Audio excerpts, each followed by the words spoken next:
रात के 1 बजे मैं अम्मी के कमरे से गुजरा तो मुझे अम्मी कमरे से अजीब सी ज़ुम की आवाज़ आ रही थी। मैं बड़ा हैरान हुआ कि आखिर अम्मी के साथ ऐसा क्या हो रहा था जिसकी आवाज़ बाहर तक आ रही थी। जब मैंने दरवाजे को कान लगा के सुना तो मेरी अम्मी मेरे अब्बू को कह रही थी कि और ज़ोर से करो, और ज़ोर से। मैंने इधर उधर देखा कि कोई सुराग ढूंढो ताकि मैं अंदर का मंजर देख सकूं। जब मैंने कमरे खिड़की को हाथ लगाया तो खिड़की खुली हुई थी। मैंने जब आहिस्ता से खिड़की खोली और अंदर का मंजर देखा तो मेरी अब्बू ने मेरी अम्मी को बालों से पकड़ा हुआ था और गाड़ी को फुल स्पीड में रेस दी हुई थी। यह मंजर देख तो मुझसे कंट्रोल नहीं हो रहा था। मेरा दिल कह रहा था कि अभी अब्बू की जगह अम्मी को मेरा नाम सा आया है और मैं 20 साल का हूँ। कम उम्र में मुझे सारी बातों की समझ आ गई थी। जब एक रात में पानी पीने के लिए उठा तो अम्मी अब्बू को मैंने इस देख लिया था जब मैंने मुझे नहीं देखना चाहिए था। जिसके बाद अब मुझे इस चीज़ की आदत हो गई थी और इस सब को देखकर मेरा दिल ओआ से दुखता था। यह सब देखने के बाद अब तो जैसे मुझे नींद भी नहीं आती थी। मैं हर वक्त इंतजार करता रहता कि कब अब्बू अम्मी के पास जाकर सारा कुछ करें, और मैंने देखकर अब चलते फिरते मैं अम्मी के वजूद का जायजा लेता रहा। अम्मी पर मेरा दिल आ चुका था। अब मैं भी अम्मी के साथ वही सब कुछ करना चाहता था जो अब्बू उसके साथ करते आ रही थी। अब्बू की उम्र अब बढ़ने लगी थी और वह काफ़ी हद तक थकावट का शिकार भी रहने लगी थी। मैं देख रहा था कि अम्मी अब क्या से रहने लगी है और अब्बू इनको ठीक से खुश नहीं कर पाते। मैं अब एक जवान वजूद रखता था।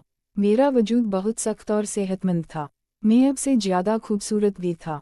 मैं देखता था कि अम्मी मुझे किस कदर हसद भरी निगाहों से देखती है, कि मेरी अम्मी की शादी भी कम उम्र में हुई थी और उसके बाद फ़ौरन ही मैं पैदा हो गया था। तो कोई भी मुझे अम्मी का बेटा ना समझता था। मैं जब भी अम्मी के साथ बैठा होता अगर कोई इंसान देख लेता तो वह हरगिज़ यकीन ना करता कि मैं अम्मी का बेटा हूँ, क्योंकि अम्मी और मैं दिखने में एक ही जितने नज़र आते थे। मगर जो मेरी नज़रें अम्मी पर थी वह मुझे बहुत बेचैन कर रही थी और मैं जल्द से जल्द अम्मी को हासिल करना चाहता था। एक दिन अम्मी एक कजन की शादी थी। अम्मी वहाँ जाने के लिए तैयार हो रही थी। अम्मी ने सर्व रंग का चूड़ा पहन रखा था जिसमें वो गजब लग रही थी। अम्मी इतने अरसे बाद बहुत अच्छी तरह तैयार हुई थी और खुद को वक्त दिया था। अभी जाने में थोड़ा वक्त बाकी था। मोबाइल के बहाने वहीं सोफे पर बैठ गया। मैं तैयार होकर आ गया। अब मुझे अम्मी और अब्बू के साथ शादी में जाना था, मगर मैं पाने बहन से बार बार अम्मी को देख रहा था। फिर अम्मी गले में लॉकेट पहन रही थी जो बंद नहीं हो रहा था। मैं फ़ौरन उठा और कामला में बंद कर देता हूँ। अम्मी मेरी इस बात पर बहुत खुश हुई और कहने लगी कि अब तुम्ही भी और औरतों के काम करने आ गए हैं। क्या तुम्हारी बीवी के तो मजे होंगे, क्योंकि इसका शौहर पहले ही सब कुछ सीख चुका है। तो मैं अम्मी से कहने लगा कि अम्मी आपने मेरे कार्ड देखे ही कहा है। मैं हर चीज़ सीख चुका हूँ, चाहे तो खुद पर भी आजमा ले। हमें वो बच्चा नहीं रहा जिसको आपने अपने हाथों से खाना खिलाया करती थी। मैं हर चीज़ की समझ पूछ और पलक रखता हूँ। अम्मी शीशे मुझे बहुत गौर से देखने लगी। मैं भी शादी के लिए अच्छी तरह तैयार हुआ था। मेरा इतना सब कुछ कहना था कि अम्मी बिल्कुल खामोशी से मुझे देखने लगी। फिर मैंने भी नज़र इधर उधर घुमा ली और अम्मी से नज़र चुराने लगा, क्योंकि अभी मुझे इतनी हिम्मत नहीं थी कि मैं डायरेक्ट ही अम्मी से सब कुछ कह सकूं। थोड़ी देर बाद अप्पू ने गाड़ी का खाना बिछाया तो अम्मी और मैं बाएं की तरफ आ गया। मैंने गाड़ी का शीशा अपनी तरफ मोड़ा हुआ था। अब वो गाड़ी चला रहे थे, जबकि अम्मी बैक सीट पर बैठी हुई थी। मैं मुसलसल शीशे में अम्मी को ही देख रहा था। अम्मी मेरी यह हरकत नोट कर चुकी थी, मगर वो कुछ भी बोल ना रही थी। शादी का फंक्शन अटेंड हुआ। देर रात हम घर आए। अब्बू आकर ही सो चुके थे। मैं बाहर सन में कानों में ईयरफोन लगाकर फ़ोन में गाने सुन रहा था और वॉक कर रहा था। तभी अचानक अम्मी बाहर आई और मुझे इस तरह देखकर हैरान हुई और कहने लगी, सलमान अभी तक तुम सोई नहीं हो, इस वक्त क्यों जाग रहे हो। फिर मैंने अम्मी से कहने लगा, अम्मी क्या करूं, मेरे वजूद में ऐसी बेचैनी दौड़ रही है जो मुझे सोने ही नहीं दे रही। अम्मी ने चौंक कर मेरी तरफ देखा और हंस पड़ी। कहने लगी, अच्छा जी, तो कौन सी बेचैनी ने मेरे बेटे को जगा रखा है, मुझे भी ज़रा पता चले। तो मैं अम्मी से कहने लगा, आप और अब्बू तो मज़े लेकर सो जाते हो, मैं सारी रात तड़पता रहता हूँ। अम्मी ने इतनी खुली टुली बात सुनकर मुझे हैरानी से देखा। फिर कहने लगी, अच्छा तो मेरे बेटे को गलत बीवी चाहिए। फिर मैं अम्मी से कहने लगा कि ना बाबा, ना इतनी उम्र में मुझे इन अमलों में नहीं पड़ना। तो अम्मी कहने लगी, फिर क्या बात है और क्या कहना चाहते हो, तुम ज़रा खुलकर कहो। मैंने अम्मी से कहा, मुझे ज़रा चाय बनाकर दे, मुझे सर में बहुत दर्द है। शादी के हंगामे की वजह से मेरा सर काफ़ी दुख रहा है। फिर अम्मी मेरे लिए चाय बनाने चली गई। मैं धीरे धीरे में कापाड़ा हो रहा था कि मुझे अम्मी से अपनी फरमाइश कर देनी चाहिए या नहीं। मौका अच्छा था, अगर अम्मी मुझसे नाराज हो गई तो फिर मेरा क्या होगा। मैं इसी कश्मकश का शिकार था, मगर कैसे भी करके मुझे अम्मी से बात तो बनावना ही थी, क्योंकि मेरे पास दूसरा चारा भी नहीं था और मैं इतनी कम उम्र में शादी करके अपना मुस्तकबिल भी बर्बाद नहीं करना चाहती थी। अम्मी ने मुझे चाय बनाकर दी और बगैर मुझसे कोई बात किए कमरे में चली गई।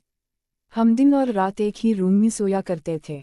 कभी कभी सर्दियों में अपने कमरे में सो जाया करता था, मगर अक्सर रात के दिन के 11 बजे मैं कमरे में चला जाता। इससे पहले मैं अपने कमरे में अपनी पढ़ाई किया करता। तब तक अम्मी अब्बू भी खाना खाकर पाग हो जाती। फिर मैं अपने बिस्तर में लेट जाता। रात को 1 या रात के 2 बजे करीब जब अब्बू अम्मी को उठाता तो उसके आखिर में मेरी भी आँखें खुल जाती, मगर कभी भी मैं इन पर यह जाहिर ना करता कि मैं अब्बू को देख रहा हूँ। कमरे में बिल्कुल हल्की सी रोशनी थी जिससे किसी का चेहरा भी वाजा नजर ना आता, मगर मैं अच्छी तरह वाकिफ हो गया था कि वो लोग कौन सा खेल खेल रहे हैं। आज जब मैं कमरे में दाखिल हुआ तो वही मम रोशनी चल रही थी। मैं अपनी जगह अपने बिस्तर पर सो गया।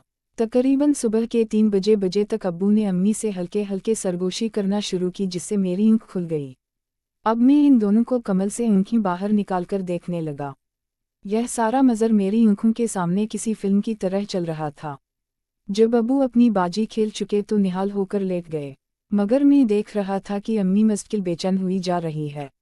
शायद इनकी ज़रूरत अभी पूरी ना हुई थी। वही इधर उधर करवटें बदल रही थी। मेरा जी चाह रहा था कि अभी उठकर इनके साथ ही लग जाऊं, मगर अब्बू के होते हुए यह सब मुमकिन नहीं था। यहाँ मैं तड़पता हुआ लेट गया। वहाँ पर अम्मी फिर ना जाने रात के किस पर मेरी आँख लग गई और मैं सो गया। अगली सुबह मेरी आँख कुछ देर से खुली थी। अगले दिन त्योहार का दिन था, इसलिए अम्मी ने मुझे और अब्बू दोनों को ना उठाया था। दिन के 10 बजे नाश्ता तैयार करके हम दोनों को उठाने आई थी। जब मैं बाहर आई तो मैं अम्मी के सारे बाल गीले थे और इन्होंने टॉवल ना लपेटा हुआ था, बल्कि ऐसे ही अपने बालों को खुला छोड़ा हुआ था। इनके बालों से गिरता पानी इन कपड़ों पर गिर रहा था, जो कपड़ों को भी गीला कर रहा था। जैसे सारा नज़ारा साफ दिखाई दे रहा था। अम्मी के मेरी तरफ बीच थी। मैं खुद गौर से देखे जा रहा था। तब अचानक अम्मी पलटी तो मैंने फ़ौरन अपनी नज़रें झुका ली और हम मलीना पराठा खाने लगा। नाश्ता करने के बाद अम्मी से कहने लगी कि जो मैंने तुमसे काम बोला था वो तुमने किया। तो अम्मी मायूसी से इनकी तरफ देखने लगी और कहने लगी, मैं इतने दिन किस तरह आपके बगैर गुजारा कर सकती हूँ। फिर मैं इनसे पूछने लगा कि अम्मी अब्बू कहाँ जा रहे हैं। तो अम्मी ने बताया कि तुम्हारे अब्बू लाहौर जा रहे हैं ऑफिस के कुछ ज़रूरी काम से 1 हफ्ते के लिए, फिर अगले त्योहार को ही वापस आना है। तो मैं खामोश हो गया। अम्मी ने अब्बू का बैग तैयार किया। कपड़े इन्होंने पहले ही रिस्ट करके रख दिए थे।